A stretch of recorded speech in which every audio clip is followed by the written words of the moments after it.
Buenas noches, buenas tardes, bienvenidos a este nuevo encuentro del Instituto Julio Argentino Roca. Es un placer para todos nosotros recibirlos en este encuentro especial donde el doctor Roberto Azareto va a brindar una conferencia dedicada a un nuevo aspecto de la vida política y de la vida social de Julio Argentino Roca, como es su relación con dos provincias argentinas de las históricas, como son Mendoza y Santiago del Estero, y como estamos prontos a la charla, creo que no tenemos que decir mucho más, salvo agradecerles la presencia, que es muy estimulante porque nos permite seguir en esta senda de fortalecimiento de la figura de Julio Argentino Roca como uno de los grandes hombres de nuestra historia. Así que dejo con ustedes al doctor Azareto para que nos brinde su conferencia. Doctor Azareto, usted está en el uso de la palabra. Bueno, buenas tardes, gracias a todos por estar aquí escuchándome. Yo soy de la generación que había mesas familiares y en la mesa se hablaba de los acontecimientos del pasado. Mi abuelo, y ahí creo que a los 5, 6, 7 años empecé a escuchar de Roca, mucho antes de ir al colegio.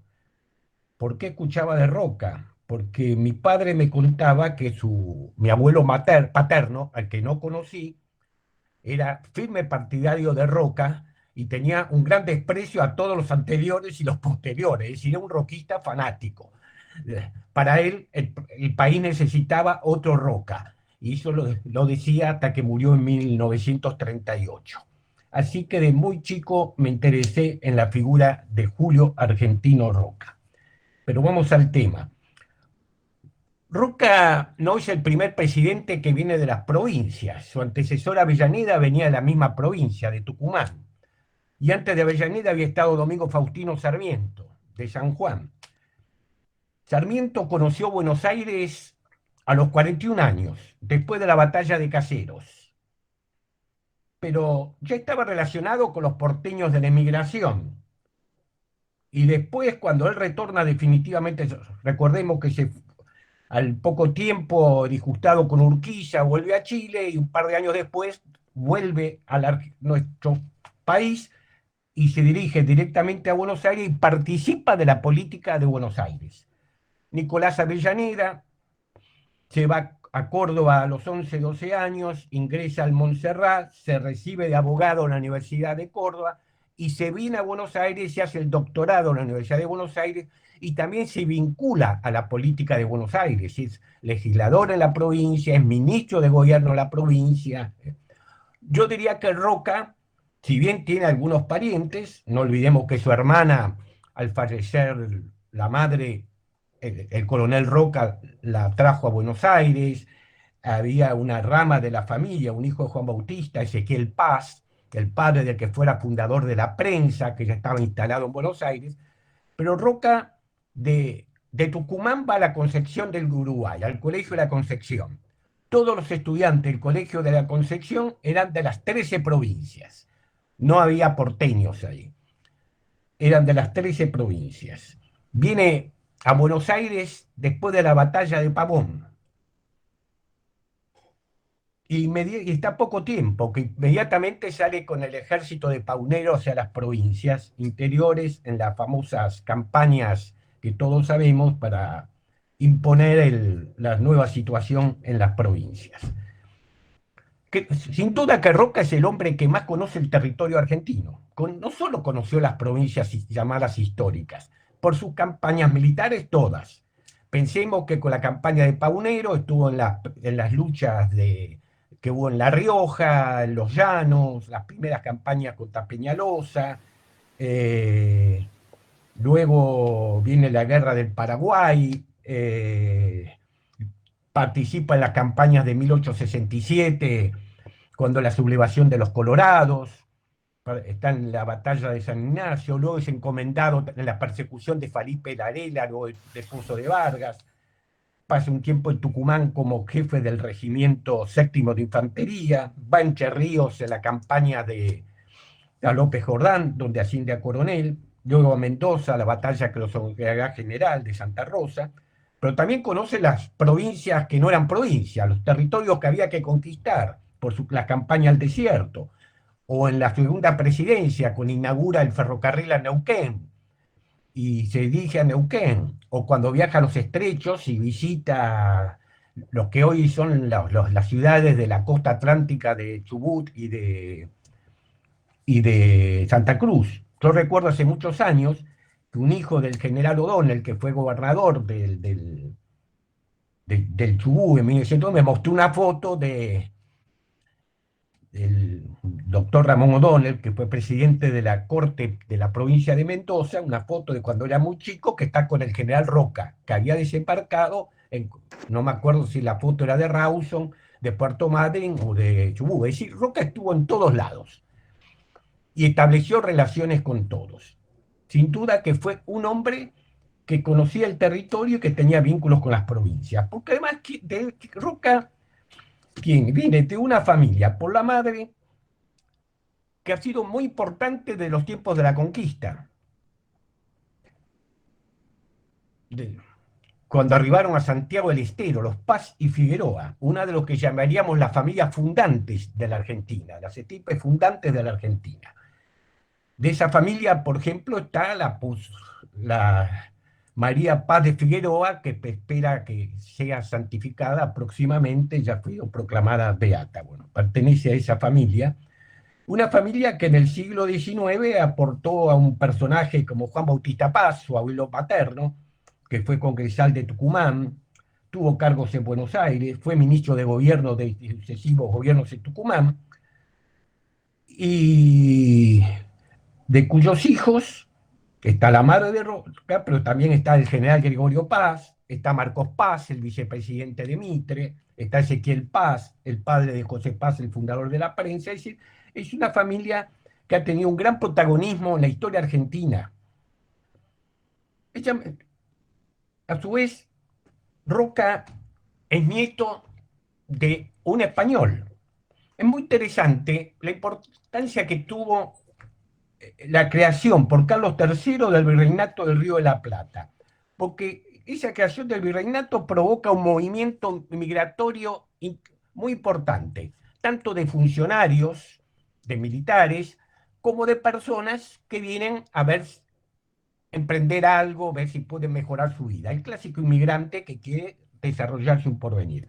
Esos españoles que venían, y algunos que vinieron de otros lados, pensemos en el padre de Belgrano, en el padre de Castelli, entroncaban con familias que venían de la conquista, como fue el caso de Pedro Roca, que entronca con una señora que venía de la época de la fundación del siglo XVI, Tejerina.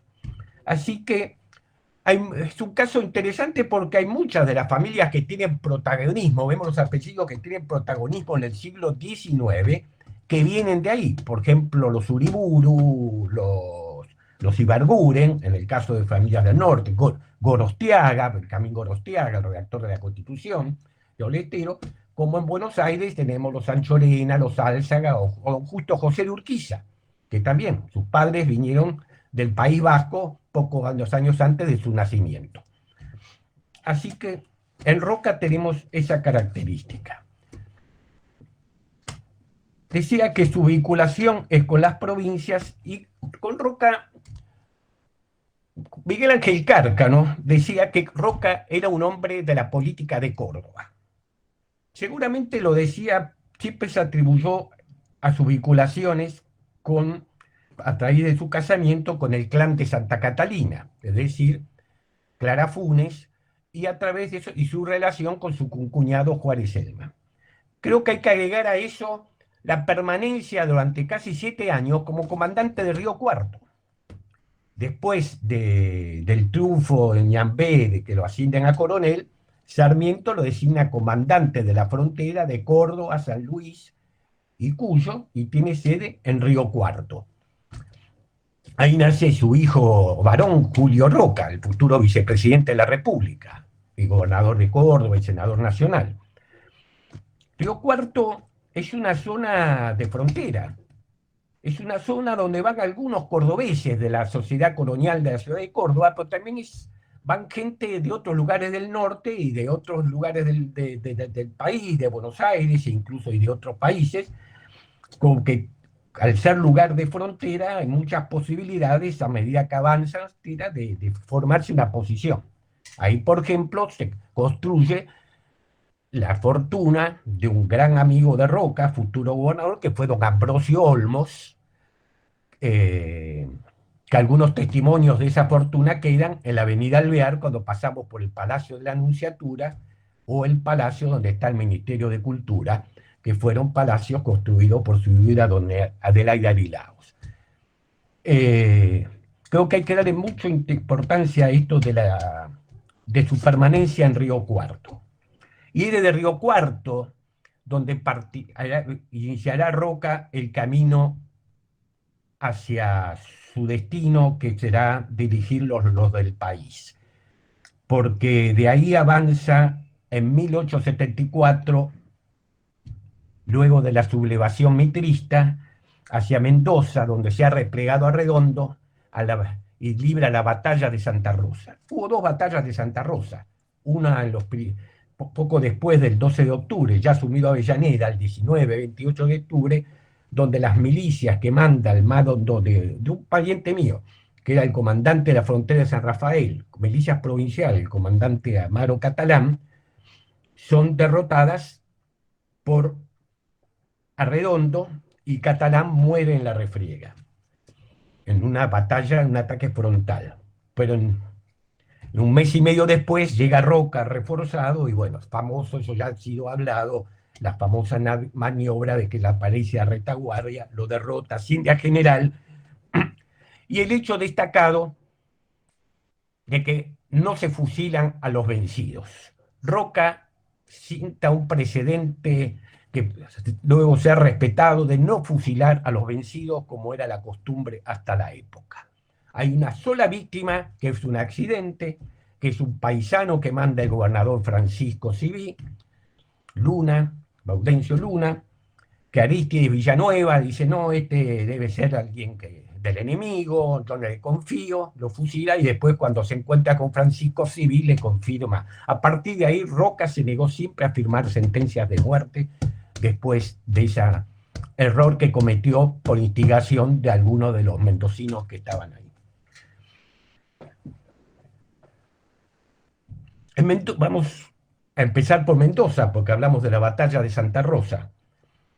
En Mendoza eran las familias dominantes en ese momento y durante largo tiempo en la política, después del gobierno de un amigo de Mitre, como fue don Carlos González Pinto, hermano de un ministro de Mitre de Avellaneda, don Lucas González, el doctor González, de gran actuación política y empresarial, uno de los hombres que debería recordarse por sus enormes aportes al progreso de este país, por las múltiples empresas, inversiones de capital y demás que logró en ferrocarriles, compañías forestales y demás. El suegro de Roca Sáenz Peña, además, el que le salvó la vida cuando era prisionero de los chilenos, en la guerra, por haber caído prisionero en la guerra del Pacífico. Durante un largo tiempo, Mendoza políticamente estaba controlada por los Villanueva y por los Civit. Los Villanueva habían regresado después de Caseros al país,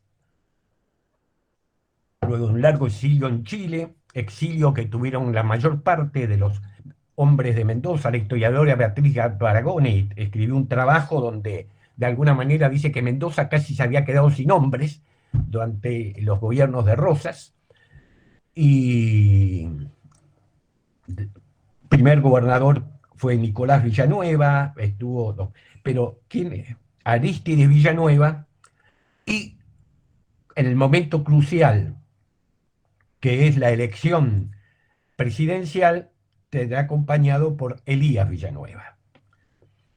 Y ya, como le digo, y el otro aporte es el de Francisco Civit, el padre de Emilio Civit. Emilio Civit lo acompañará a Roca en toda su carrera, como que fue en la segunda presidencia ministro los 6 años de obras, el primer ministro de Obras Públicas y el único ministro que completó los 6 años del mandato de Roca. Civit había sido electo gobernador de la provincia en 1898 y no asumió por haber sido designado ministro de Obras Públicas y quedó su vicegobernador Jacinto Álvarez Suárez. Y volvió sí a la gobernación en 1907. Hay una característica que une de todos los hombres que acompañan a Roca, lo veo en Río Cuarto y se ve en Mendoza. Son lo que hoy se llaman emprendedores. Son gente que hace cosas. Elías Villanueva, por ejemplo, es el fundador de la bodega Tupungato, que fue una de las bodegas más importantes. Y otro hombre de la política de Mendoza, que acompaña a Roca y que gobierna entre periodos de los civiles, es Tiburcio Venegas, el fundador de la bodega Trapiche. Es decir, es una característica interesante que se ve ahí. Que eso, por ejemplo, Francisco Civit invirtió en la Compañía Mendocina de Petróleo, fundada, promovida por el padre del pintor Frader. La Compañía Mendocina de Petróleo explotó petróleo 25 o 30 años después de su aparición en Comodoro Rivadavia y construyó el primer oleoducto que tuvo, no el país, todos los países iberoamericanos. Es decir, solamente en Estados Unidos hubo oleoductos en el siglo XIX de Cacheuta a Godoy Cruz de 35 kilómetros en 1887-88. La compañía de petróleo. Bueno, ahí estaban también como accionistas, inversores, la familia Civit y la familia Villanueva. Eso es un hecho que es muy importante. Y Roca le da a Mendoza la construcción del ferrocarril. El ferrocarril al norte y el ferrocarril a Mendoza se había votado en una sesión, en varias sesiones, pues se votan, de una sesión 5 o 6 días antes que Mitre entregue el poder a Sarmiento. Siempre me impresionó ese debate porque habla de un Congreso que tenía mucha participación. Es decir, ahora las últimas décadas nos hemos acostumbrado a que los congresos se limitan a tratar los proyectos del Poder Ejecutivo. Una sesión donde además se planteaba, hacía meses que se había derrotado a Felipe Varela. Hay un senador de Salta que dice, no hay unidad nacional sin el ferrocarril y el telégrafo. Es la única manera de terminar por 2 razones. Por la posibilidad de reprimir rápidamente a las montoneras del ejército, pero además, la más de fondo, porque va a poder generar riqueza en estas provincias que tienen el problema de los largos fletes y no se pueden desarrollar. El problema de las provincias interiores no era, en definitiva, como a veces se dice, la ley de aduanas. Era imposible competir por los fletes. Era mucho más caro trasladar vino de Mendoza a Buenos Aires o azúcar de Tucumán, Salta, Santiago del Estero a Buenos Aires que trasladarlo por ejemplo, el vino de Europa al puerto de Buenos Aires o el azúcar del Brasil o de Cuba al puerto de Buenos Aires y distribuirlo en las provincias. Por eso, esas leyes de 1868, pero se iban demorando la construcción por los problemas de financiamiento. Cuando asume Roca, el ferrocarril llega a Villa Mercedes. Y el capital privado no se ha interesado en construir el ferrocarril a Tucumán y a Mendoza porque decían que no había nada que transportar, que no tenía sentido. Así que ese ferrocarril lo hizo construir el Estado argentino con Roca, dirigido por un ingeniero argentino, Guillermo Villanueva, mendocino, de la camada de jóvenes que mandó Mitre a Inglaterra a estudiar ingeniería. 365 kilómetros que se construyeron en 2 años y medio, en una época en que las únicas máquinas eran rastrones conducidos por mulas, donde había que hacer terraplenes de esa manera. Y que significó además un aporte demográfico, porque en ese ferrocarril, entre los operarios, obreros, proveedores, vinieron muchos inmigrantes que trabajaban ahí y que se convirtieron, hicieron un gran aporte como mano de obra, como cultivadores, al desarrollo vitivinícola cuyano. Y algunos de ellos se convirtieron incluso en los grandes fundadores de las mayores industrias vitivinícolas, como fueron Chiol, Gargantini y otros, Pincolini y demás. Vienen de ahí. Mendoza hasta Roca vivía de exportar 40.000 cabezas ganado a Chile todos los años. Ese era su principal ingreso. Y el vino que producía era para consumo interno. A partir de la llegada del ferrocarril, empieza la Mendoza que conocemos. Quiero mencionar un episodio de esa época porque tiene alguna actualidad, bastante diría. ¿Por qué tiene bastante actualidad? Por la pandemia, donde hemos visto que hubo provincias que cerraron. Por ejemplo, el transporte que venía de Chile a Buenos Aires, ese transporte tuvo que desviar 600 kilómetros o de Buenos Aires a Chile o a Mendoza, porque San Luis había cerrado la frontera. Se había que dirigirse por el sur, por La Pampa, para poder llegar aquí, lo mismo lo que seguían para el Brasil. 700 kilómetros de más. Una epidemia de cólera ya por 1883 o 1884, que en Mendoza se sintió mucho.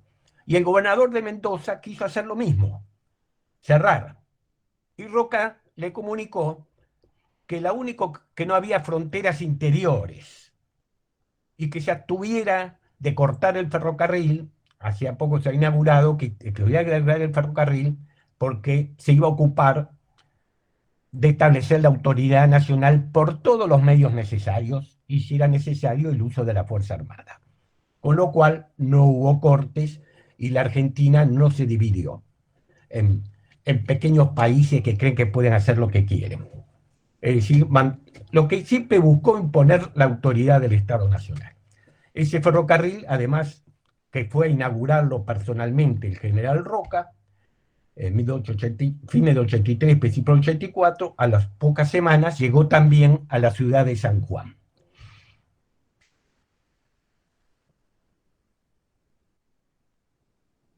Mendoza, además, fue gobernador Rufino Ortega en ese periodo. Yo no voy a referirme ahora, porque si no nos ocuparía muy tiempo, al periodo de Roca, la primera presidencia, y hacia 1890-92, y en algún otro momento nos podemos ocupar de Roca y las provincias en la segunda presidencia. La política de las provincias se vean alteradas. Primero, con la elección de Roca diría que hubo bastante consenso en Mendoza, porque a veces tenemos la idea en Buenos Aires de que, bueno, estaban los mitristas, están los que apoyaban a Tejedor, pero muchos de las corrientes que habían acompañado siempre al general Mitre, a través de sus relaciones, no olvidemos que son sociedades muy pequeñas, no son las provincias de algunas decenas de miles de habitantes, donde además es mínima la gente que participa, porque, a ver, 1869, en Mendoza sabe leer y escribir el 15% de los mendocinos. Hay algunos abogados, algunos pocos. El Colegio Nacional se funda en la época de Mitre. Santiago del Estero, el censo dice, que solamente nos muestra que el 4% sabía leer y escribir, y los primeros con estudios secundarios son cuando se funda el Colegio Nacional de Tucumán por Mitre. Taboada manda 3, 4 becarios a estudiar ahí. Hasta ese momento no es que no había un abogado, no había siquiera alguien con estudios secundarios.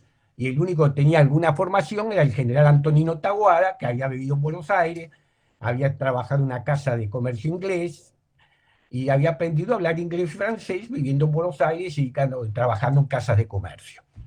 Era el único que tenía así un contacto con el mundo exterior. Como veremos después en Santiago del Estero, diría que hubo un consenso generalizado en el apoyo a la presidencia en 1880. Pero al poco tiempo de asumir el gobierno, la presidencia Roca, ya empiezan algunos a posicionarse pensando en 1886. Esto no es de ahora. A mí me hace gracia cuando algunos comunicadores dicen, pero ¿cómo? Ya empiezan 3 años antes. Bueno, eso fue siempre. Ya en 1881 estaba Dardo Rocha empezando a ver cómo cómo armaba la sucesión de Roca. Y por supuesto en Córdoba ya estaba pensándolo su concuñado Juárez Celma y estaba don Bernardo de Irigoyen, que sabemos que también tenía sus aspiraciones. Así que eso empezó a complicar esa política, entonces diría que en el seno del propio grupo roquista, autonomista nacional, empezaron las tendencias. Porque además, Dardo Rocha jugaba a la fortaleza económica de Buenos Aires. Siempre se dijo, hay muchos que creen que Buenos Aires era importante por los recursos de aduana. En 1880, Buenos Aires, la provincia de Buenos Aires ya no tenía los recursos de la aduana. Sin embargo, su presupuesto era de 17, 18 millones de pesos. El presupuesto de Santiago del Estero en 1882 era de 250.000 pesos y en 1874, el fin de los Tahuá, era de 90.000 pesos. Había sido de 28.000 pesos, 25.000 en la época de Ibarra. El presupuesto de Córdoba era 300.000 pesos. El de Mendoza era algo parecido. Es más, en una carta, Dardo Rochas se burla de Tejedor. Dice, pero ¿cómo con los recursos de Buenos Aires, con el presupuesto, con el Banco Provincia? ¿Cómo no compitió? Si con esos recursos podía haber negociado perfectamente y convencido a algunos gobernadores con que le hubiera mandado, y todavía dice, con 100.000 pesos que le hubiera mandado al gobernador de Jujuy para poder hacer alguna obra, seguramente lo hubiera comprometido y eso lo pudo haber hecho en otras provincias. Entonces, Dardo Rocha empezó ya a lanzar su campaña y lo mismo Bernardo Irigoyen y por supuesto Juárez Celman. Y hay algo que quedó claro de entrada. El general Roca no quería que su sucesor fuera Dardo Rocha. Hay un lugar común que se cree que siempre jugó para Juárez Celman. No es cierto, y se sabe que se ha visto alguna documentación que él vio con simpatía la posibilidad de que Bernardo de Irigoyen fuera su sucesor. Pero estaba convencido que no era conveniente que fuera Dardo Rocha y que te iba a tener muchos problemas la Unión Nacional con Dardo Rocha de presidente de la República. Yo no sé si era porque tenía alguna sospecha sobre el destino de Buenos Aires. Yo acá voy a hacer una digresión que me vino a mí por vía oral de mi familia. Mi familia tenía vínculos con el que fue el primer familiar, con el que fue el primer cónsul en La Plata, y ahí me vino una versión, jamás encontré un documento, voy a decir simplemente una versión. Que era Dardo Rocha, cuando hizo esa fenomenal ciudad de La Plata, en definitiva Rocha hizo lo que hizo Estados Unidos con Washington, Brasil con Brasilia, y con edificios que no tenía el Buenos Aires de esa época. Que él tenía la idea de seducir a los hombres de las provincias, trasladando la capital a La Plata y recuperar Buenos Aires para la provincia de Buenos Aires. Ya les digo, esto es simplemente una tradición oral que he escuchado en algunos ambientes y en mi familia a raíz de una relación con un hombre que tuvo el cuerpo diplomático del Reino de Italia en la Argentina. Yo soy de lo que cree que la historia se hace en base a documentos, pero no está de más agregar a veces alguna de estas cuotas que nos podría indicar y bueno, y estimular, buscar algo en archivos que nos dé alguna indicio más fehaciente. Y esto trajo problemas, por supuesto, en la política de Mendoza, y ahí hay que destacar, porque los problemas se acentúan no solo hacia 1886, sino a partir de 1886, cuando a su vez se juega la sucesión presidencial de Juárez Celma. ¿Y qué sucede? Los Civit, Francisco y Emilio Civit y Tiburcio Venegas permanecen leales al general Roca. Por eso tratan de desestabilizarlos. E incluso a Tiburcio Venegas le hacen una pueblada y lo tienen que reponer en el cargo. Viene una delegación mandada por Pellegrini y Roca, son hostilizados en la estación del tren por el intendente de la ciudad, don José Néstor Lencinas, hombre de Juárez Celman. Esto es interesante porque también indica que en la política argentina siempre hubo continuidades, no tantas fracturas. Creo que Luna escribió un libro, Continuidades y Fracturas. José Néstor Lencinas es revolucionario del 5, es el primer gobernador radical. Sin embargo, ahí era un hombre de Juárez Elman que manda a los empleados y peones municipales a silbar y a hostilizar a una delegación que viene a reponer a Tiburcio Venegas, mandado por Pellegrini, que en ese momento, en un alejamiento por unos días de Juárez Elman, está a cargo del Ejecutivo y se ocupa de restablecerlo a Tiburcio Venegas en el gobierno.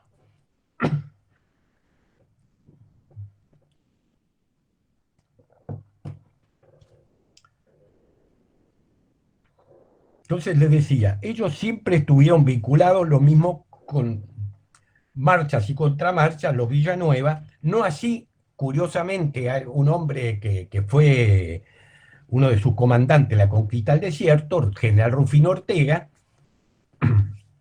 que en algún momento jugó más para Juárez Elman que para el general Roca. Su hijo será, años después, también gobernador de la provincia, sucesor de Emilio Civit en 1910. Me voy a ir ahora a Santiago del Estero. Roca tiene relación primero de Santiago del Estero porque los Paz y Figueroa, en definitiva, es una familia originaria de ahí, que se ramifica por el norte, tal vez se falta en Tucumán, pero el origen donde estuvieron un par de siglos es Santiago del Estero. Participó junto con los Taboada en las campañas de 1862-63 contra Peñalosa. Y luego de 1867 tendrá también, él no está en Pozo de Vargas, pero sí participa de la base Salta en la persecución de Felipe Varela, así que él tiene relación con los Taboada. Los Taboada habían autoproclamado jefes del norte y realmente tenían influencia. Elizalde logró, gracias a los Taboada, ganar el colegio electoral, por supuesto, Santiago del Estero, de Catamarca y de Tucumán. Manuel Taboada le manda una carta a Sarmiento en la que le dice que como jefe del norte lo instan a cumplir la Constitución y las leyes. Nada menos que a Sarmiento. ¿Se imagina la contestación de Sarmiento? Mira, acá no hay jefes, no hay protectores, no hay caudillos. Usted como gobernador de Santiago del Estero será respetado y este gobierno le garantiza que lo va a apoyar, pero de ninguna manera va a... ¿Y qué hace Sarmiento? Manda el 7 de Infantería a Tucumán. ¿Y a quién es el jefe del 7 de Infantería? Roca, que además busca un camino para llegar a Tucumán porque recibe sospecha de que puede ser interceptado por una partida de los Taboada. Lo cierto que la presencia del 7 Infantería en Tucumán estabiliza el norte. Diría que el norte no molesta más, no contribuye a las guerras civiles, no es un factor de perturbación, nunca más, como tampoco había sido Cuyo después de San Ignacio. Hay siempre trifulcas locales, pero que no influyen en lo nacional. Vendrá el tema de Entre Ríos, hasta que después venga el tema de Buenos Aires con Tejedor y se acabe todos esos problemas. Es decir, la autoridad nacional ya no la discute nadie. En Tucumán, Roca traba amistad con Azalón Rojas, santiagueño, que estaba en Tucumán porque era opositor a Taboada. En esa época los exilios eran provinciales. Es decir, después de Caseros ya no había necesidad de irse del país. Simplemente había que irse de provincia. Entonces estaba en Tucumán, había hecho negocios de comercio con el Alto Perú, con el norte de Chile, había formado una oportunidad, hizo una gran amistad. Los Taboada caen en 1874 como consecuencia de la revolución mitrista, pero conservan influencias. En definitiva, pensemos también, como le decía antes, el Santiago del Estero era mucho más chico incluso que Mendoza, eran muy pocas familias, así que entre los que apoyan a Roca, lleva todo el colegio electoral, hay antiguos taboadistas que lo apoyan. El gobernador era Pedro Gallo, que da sus electores a la fórmula de Roca Madero. Pero Gallo inmediatamente empieza a estar en contacto con Rocha y por supuesto Roca se entera. Y a Salón Rojas es el que ha sido elegido diputado nacional, es el que lo tiene al tanto. Con Rojas está otro personaje que conocía el litoral, había estado en Entre Ríos con Urquiza y fue uno de los pocos santiagueños que participó en la Guerra del Paraguay, que fue Maximio Ruiz, que había sido oficial de guardias nacionales. Rojas y Ruiz tienen una característica parecida a la que señalaba yo antes de los Civit, de Elías Villanueva y demás. Son emprendedores. Santiago del Estero es una provincia de un largo estancamiento. Se había construido una acequia real con la fundación de Santiago que regaba 400 hectáreas ahí alrededor de la ciudad. Hoy está tapada por la avenida Belgrano, la avenida principal, que había la vieja Ruta 9, el viejo Camino Real, pero no se había ampliado ni una sola hectárea más de ello.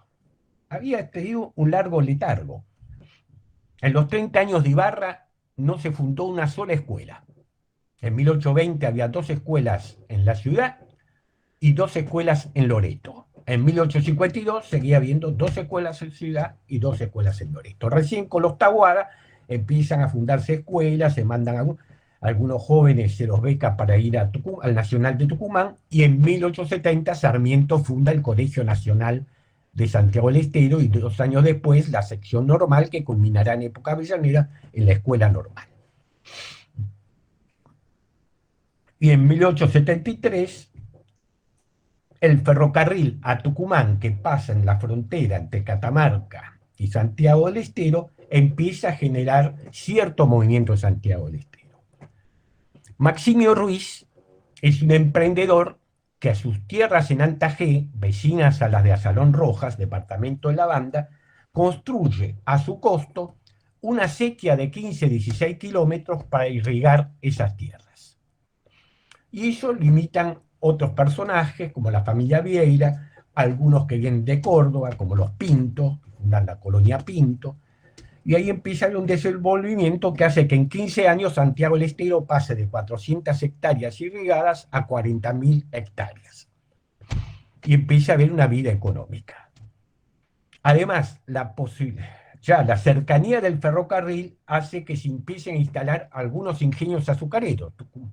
Llegó a haber 8 o 9 ingenios azucareros en la provincia de Santiago del Estero. Y Rojas también. Es decir, Santiago, de una provincia donde había un ganado en los montes, se convierte en una provincia agrícola, una provincia de agricultores, y básicamente hay 2 hombres que serán Azalón Rojas y Maximio Ruiz, los pioneros de ese desarrollo, que explotan el algodón, plantan olivares, viñas, alfalfares, intentan distintos cultivos. Y esos serán los hombres de Roca en el norte. Roca interviene en su primera presidencia nada más que 2 provincias. Catamarca, donde gobernaba el mayor Daza, que había sido también un colaborador de él en sus campañas, un oficial de él en sus campañas, que no tenía muchas condiciones para el gobierno, hubo malestar y lo intervino. Bueno, hoy no nos vamos a ocupar de Catamarca, así que dejemos a Catamarca. Santiago del Estero la interviene 2 veces, porque gran parte de las luchas políticas por la sucesión se desarrollan en Santiago del Estero. El gobernador Gallo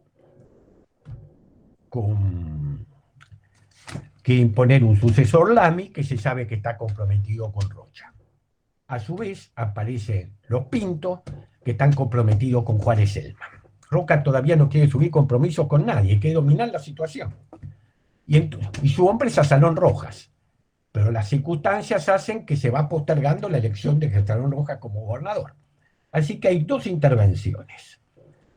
Una de Filemón Pose, tucumano, y otra la de Ixá Chavarría, mendocino, que fue también ministro del Interior de Roca. Porque otra de las características de ese gobierno de Roca es, sin dejar de darle participación a los porteños, es la fuerte participación que tienen hombres de las provincias en sus gabinetes. Basta ver la lista de nombres, eso sucederá tanto en la primera como en la segunda presidencia.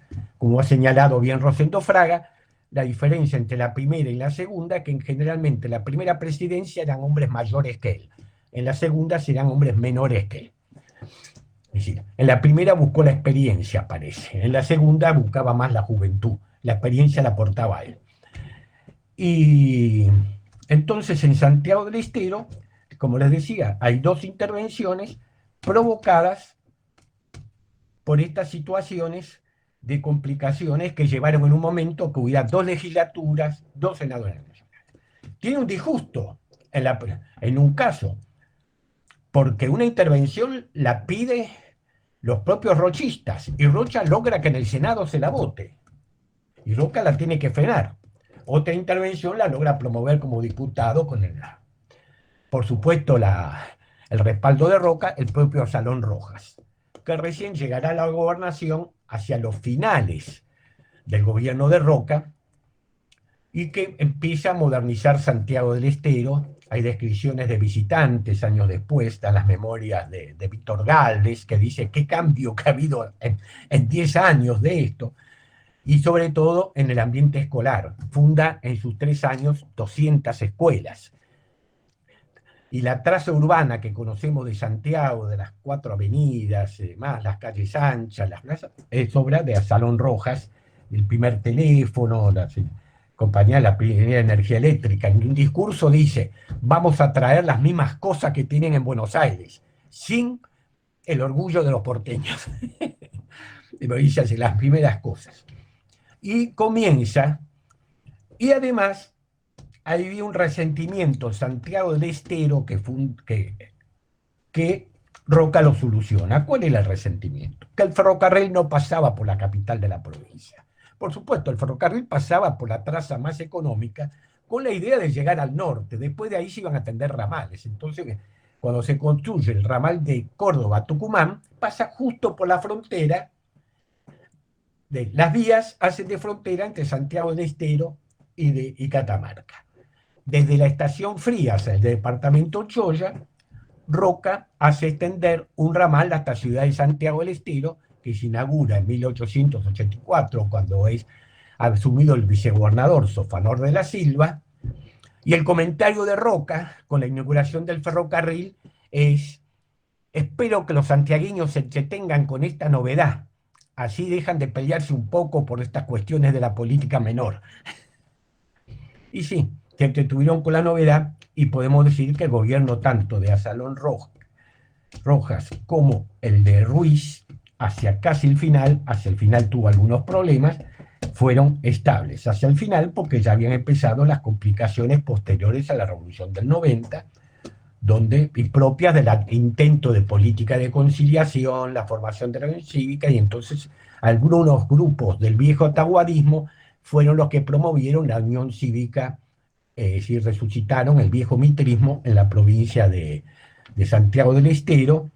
Y bueno, en Buenos Aires a veces se querían conciliar, pero en provincia no era tan fácil, así que venían los intercambios de cartas, estamos haciendo un esfuerzo, pero usted sabe cómo son ellos, y a su vez se quejaban los otros. Es decir, más allá de los arreglos que pudiera hacer Pellegrini y Roca Mitre, estaban los problemas locales de estos grupos familiares, de estos clanes, que a veces le costaban entenderse porque, bueno, estaban esos resentimientos. Lo cierto hay algo muy interesante, porque es una provincia que tiene un viejo proceso de migración. La inmigración santiagueña no empieza en la década del 30, que muestra, por ejemplo, esas cifras tan dramáticas que en 1960 había 20% menos que en 1947 o 1947 que en 1914. Ya los censos de 1770, de 1790, muestran que lo que es el partido La Matanza, el 20% de los pobladores eran santiagueños. Hay un francés que está en la época de la guerra con el Brasil y dice que una de las cosas que se sufre con la guerra es que no se consigue comer pan porque no se ha cosechado el trigo. Y no se ha cosechado el trigo porque no han venido los santiagueños a la cosecha. Y no han venido porque tienen miedo que los lleven a la leva, pues los lleven para la guerra con el Brasil.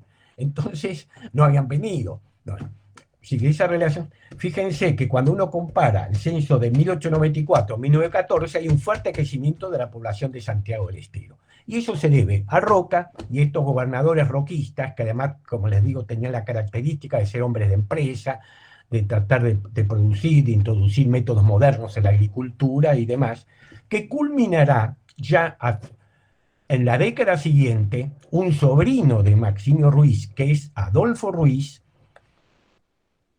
que consigue de Roca la transferencia de parte del territorio nacional del Chaco. No hay que olvidarse, pues hablamos mucho siempre de la conquista del desierto hacia el sur, ¿no es cierto? Que había que ocupar el Chaco. Y Santiago del Estero, como Santa Fe, eran provincias y saltas fronterizas. Y la frontera era el río Salado. Y había muchos ataques de malones hacia Santiago del Estero. Y había fortines ahí también. Así que eso durante mucho tiempo insumió también recursos. Muchas de las localidades como Añatuya, Suncho Corral, de Santiago del Estero, que después fueron estaciones del ferrocarril, eran viejos fortines de la época de la lucha contra los indígenas. En la primera presidencia de Roca se hace la campaña al Chaco a cargo del suministro de guerra, el general doctor Victorica. Pero quedan algunos contingentes que recién esas campañas se terminan en el siglo XX.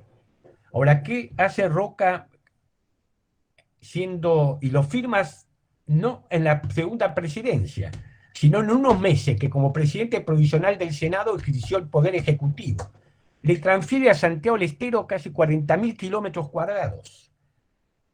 Y esto es muy importante porque Santiago del Estero, en los últimos años, sobre todo a partir de la supresión de las retenciones en el año 2015, tuvo un crecimiento impresionante en su agricultura, que lo preveía Adolfo Ruiz. En su momento fue cuestionado por haber hecho concesiones forestales y él decía, hay que saquear el monte para desarrollar la agricultura.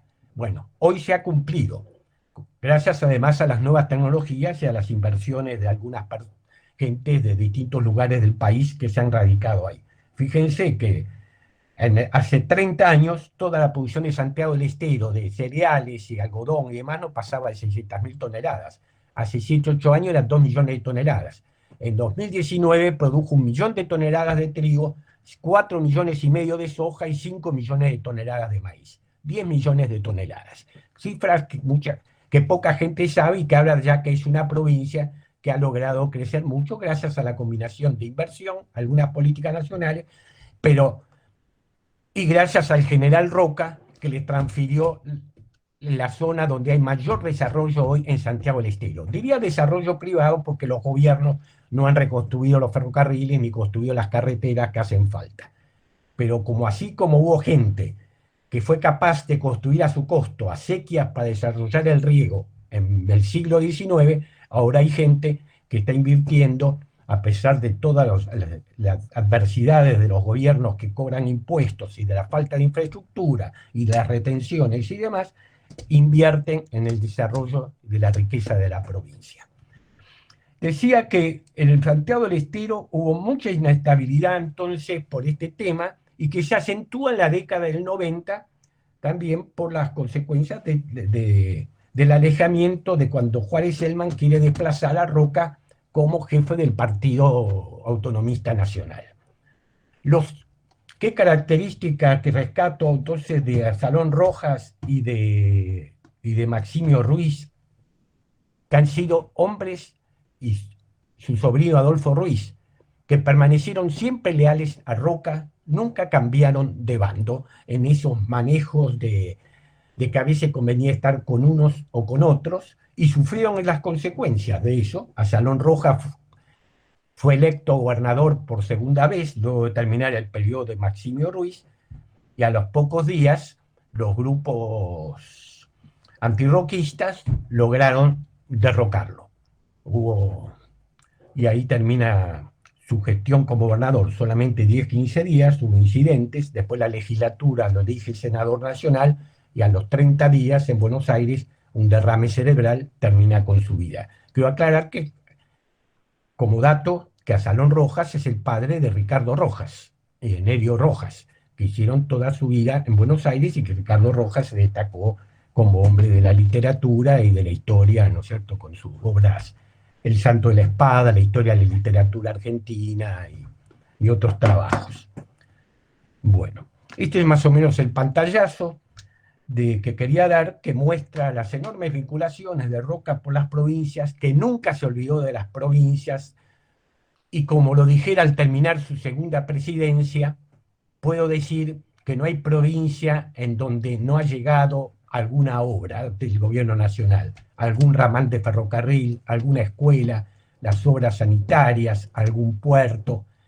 Efectivamente, las obras sanitarias de Santiago del Estero se construyen de la ciudad en la segunda presidencia de Roca, y donde también llega el ferrocarril años antes, en la primera presidencia de Roca, ya con el desarrollo de Tucumán, la empresa del Central Argentino, que se había desinteresado en 1870 de prolongar el ferrocarril de Córdoba a Tucumán, construye el ramal de Rosario a Tucumán, que pasa por la banda a 5 kilómetros de la ciudad de Santiago del Estero, donde además construyó un ramal para que hubiera un acceso directo a la ciudad. Esos fueron los aportes al norte argentino y a Tucumán, a Santiago del Estero, a donde el general Roca estaba tan vinculado por su sangre. Eso es todo por ahora. Bien. Bueno, Marcelo, si quisiera habilitar su micrófono y hacer la pregunta, con todo gusto.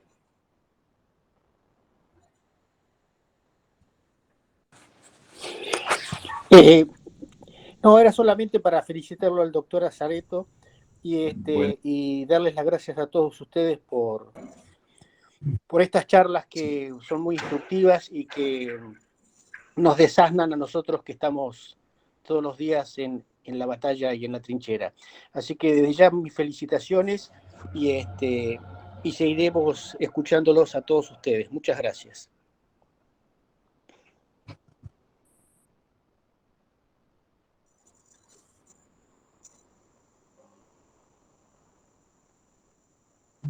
Ahí. Gracias. Gracias, Marcelo. Lo de Lucas, que dice excelente presentación, y pregunta, quisiera saber en qué tipo de federalismo encuadraría el liderazgo de Roca, como una continuidad del federalismo constitucionalista de Urquiza, como un presidencialismo fuerte y centralizador, o un federalismo basado en alianzas con las élites provinciales. Eso, Roberto, para vos. Roca, creo que lleva mucho a Urquiza, se ha formado con Urquiza, sido oficial de Urquiza, su bautismo de fuego se espera, y está en Pavón con Urquiza. Pero, a ver, es una situación distinta. Urquiza no tiene fuerza como presidente, aparte de la segregación de Buenos Aires, no tiene fuerza para imponerse. Él dependía, por eso federaliza Entre Ríos, y él dependía del ejército de Entre Ríos. Cuando Urquiza quiere organizar un ejército nacional, las provincias se niegan. Yo he visto, por ejemplo, yo he publicado la correspondencia de Urquiza y los Taboada, y dicen, no, por favor, no incita con esto no es posible. Y le cuesta frenar los problemas hay guerras entre provincias todavía, le cuesta, no tiene fuerza. Roca impone la fuerza. Creo que en eso es muy importante la consolidación de un ejército, y en eso creo que hay que irse a la guerra del Paraguay. ¿Qué surge de la guerra del Paraguay? Un ejército nacional. Ahí van gente, oficiales y soldados que 3, 4 años antes se habían enfrentado en Cepeda y en Pavón. Van catamarqueños, van tucumanos, van encherrianos, van porteños, van mendocinos, que salen de ahí. Y la fraternidad de las trincheras. Salen todos soldados de un ejército nacional. Esa es la realidad. Y ese ejército para mí es fundamental para la consolidación. Acá el país se hizo en definitiva. Alguien ha dicho que Estados Unidos se construyó con un Winchester, un Colt y la Biblia. Yo diría que la Argentina fue ejército nacional, telégrafo y ferrocarril. Fueron las claves. Y si uno vuelve a analizar, a recordar el debate legislativo de 1868, cuando después de una discusión que queremos primero el ferrocarril en Buenos Aires, que sale Manuel Quintana, que ya estaba en el Congreso, bueno, pero estamos el puerto de Buenos Aires, los correntinos que plantean, bueno, pero miren que el río es navegable hasta Concordia, ¿cómo hacemos los que estamos en la costa del Uruguay del Corriente? Necesitamos el ferrocarril de Concordia a Corrientes, y terminan después votando en al final de tanto debate, el ferrocarril a Mendoza, el ferrocarril al norte, y el ferrocarril de Concordia hacia el norte, y el puerto de Buenos Aires. Tardarán 20 años en concretarse, pero en ese debate parlamentario de alto nivel surge eso. Pero cuando uno examina los discursos, es eso. Miren, necesitamos el ferrocarril. ¿Por qué? Porque es lo que va a dinamizar nuestras economías. La gente está muy pobre. ¿Cómo quieren que no haya revueltas? Pero siempre va a haber algún revoltoso. Necesitamos el telégrafo para estar comunicamos los trenes para que vengan las fuerzas nacionales a reprimir a los que no le entienden.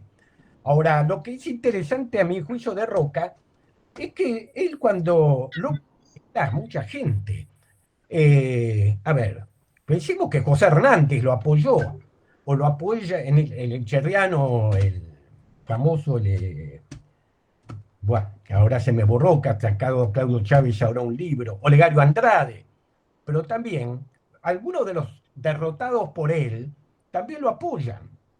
Hay una carta de Chumbita, es decir, él participa, que le ofrece su apoyo. Los derrotados en San Ignacio le ofrecen su apoyo, varios de los que habían participado en la Revolución de los Colorados. Es decir, Roca de alguna manera logra hacer como una síntesis, ¿no? E incorporar a gente que había estado enfrentada hasta hacía semanas, meses. La capacidad de integración, que también la muestra cuando elige como vicepresidente a Madero, que era de que venían de la lucha contra Rosas y de la época de la revolución de los hacendados, ¿no es cierto? Y de viejos unitarios. Es decir, él logra, me parece, hacer como una nueva síntesis, donde agrupa todo. Ahora, él es un hombre que impone el poder nacional, de dar cierta autonomía. Yo creo que en ese sentido le recomiendo leer la tesis doctoral de Lucas Liach. En realidad, las provincias tienen un poco más de autonomía con Juárez Elma. Tanta autonomía le dio que es una de las causas de la revolución de la crisis del 90, porque la autonomía financiera que le da con los bancos garantidos y provinciales que hacen que los presupuestos, ¿sabes? El presupuesto de Córdoba salta en 10 años a varios millones de pesos. El de Santiago del Estero, que como les digo antes, era 25.000, 28.000 en Ibarra, 90.000 cuando se van los Tahuada, 250.000 en la época que inicia Roca el gobierno, salta cerca del 1.000.000 de pesos en 1890, gracias al tema de los bancos que llevan la crisis.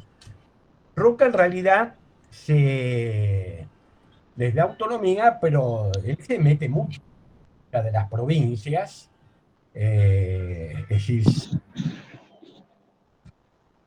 la carta a los gobernadores, se preocupa por quién van a mandar de senadores nacionales, las listas de los diputados, y como jefe de partido, Roca interviene mucho.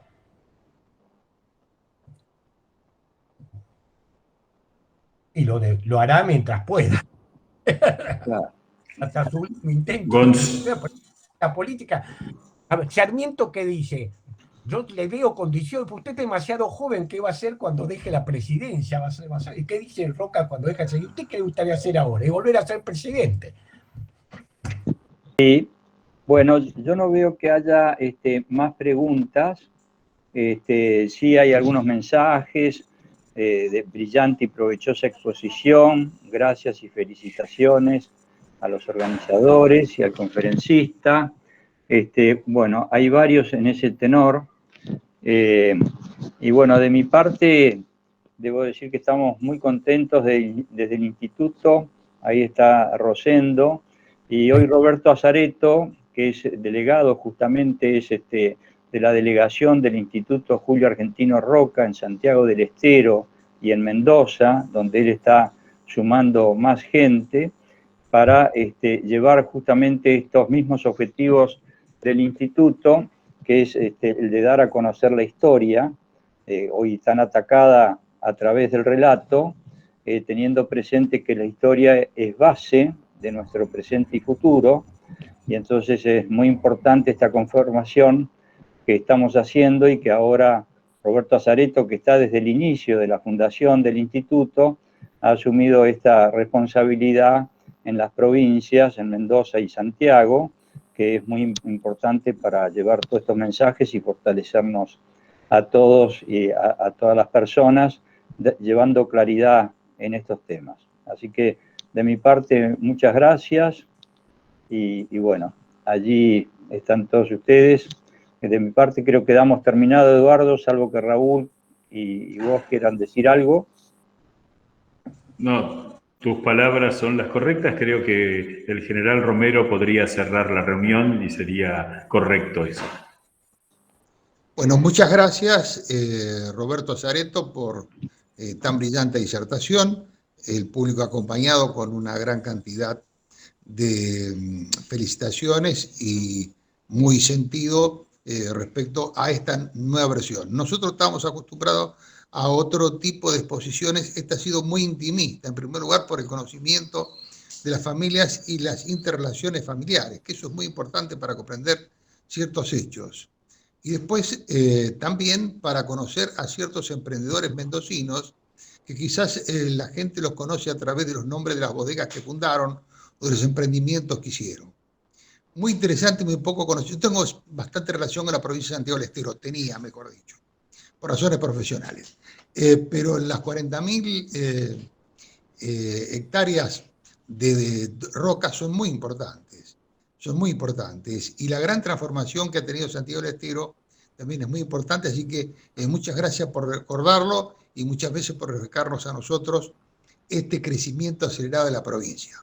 Por otra parte, cada una de las partes que se han relatado en el día de hoy han demostrado la capacidad de Roca en todos los campos en que ha actuado. Y hay un tema que es muy, muy importante, porque en esta época de revisionismo histórico y fundamentalmente de guerra cultural o batalla cultural, hay algo que es fundamental. Roca fue un hombre que siempre fue muy piadoso con el vencido.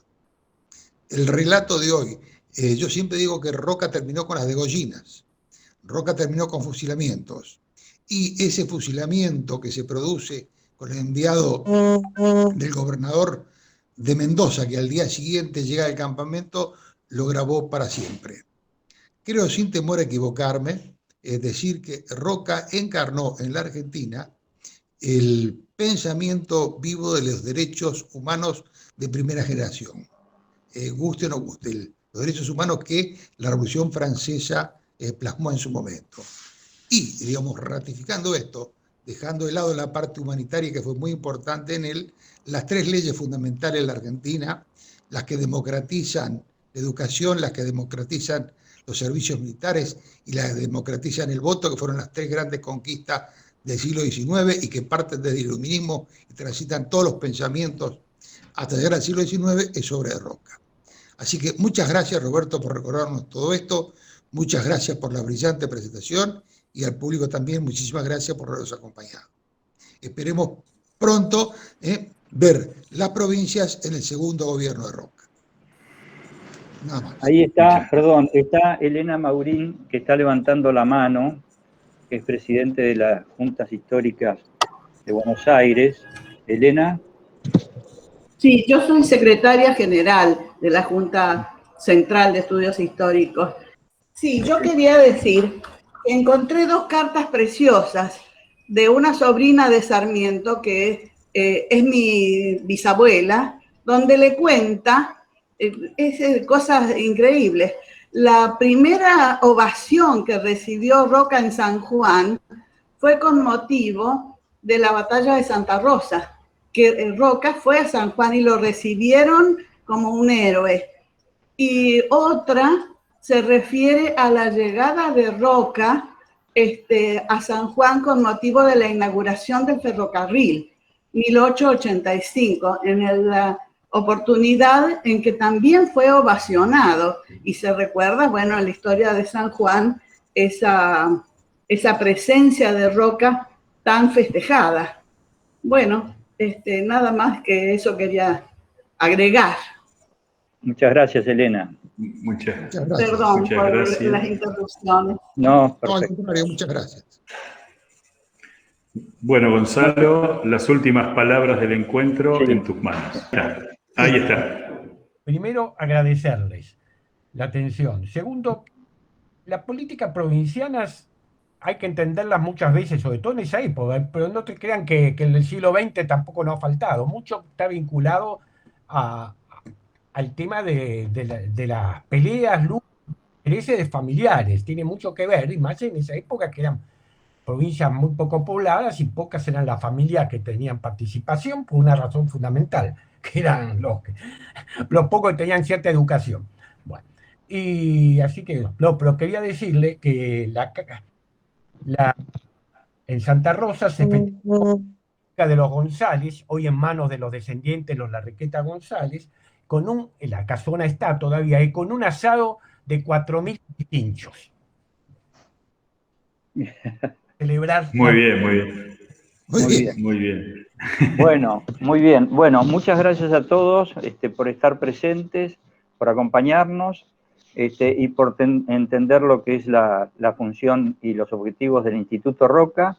Y ya les avisaremos porque vamos a tener una próxima conferencia en mayo y bueno, vamos avisándoles con la anticipación correspondiente. Muchas gracias a todos y hasta la próxima. Gracias. Hasta pronto.